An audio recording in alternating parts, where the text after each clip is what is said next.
Welcome to Luca is a Billionaire, where the only thing I invest in is your answers. You start by confirming compatibility and immediate access. This saves time and prevents damage. First, identify whether the car uses a factory or aftermarket head unit and find the AUX/USB/Bluetooth module openings behind the dash. Then remove the necessary trim panels. Use panel tools to avoid clips breaking, so you can see wiring and connector types.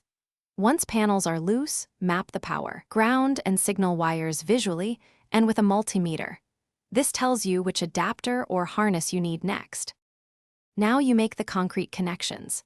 Match the head unit wiring to the factory harness using a labeled adapter. This preserves factory wiring and prevents code errors.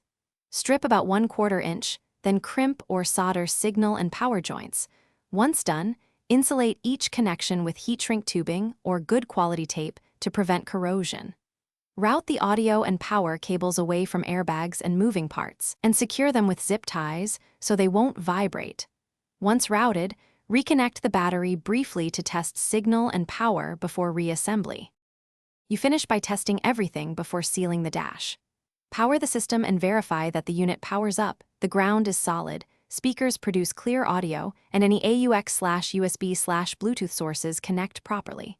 Once confirmed, reassemble panels, align clips, torque screws lightly, and double-check button functions.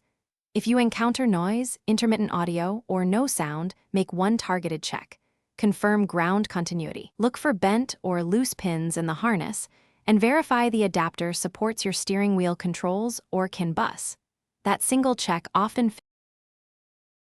Thanks for watching and please subscribe. It's the best investment you'll ever make.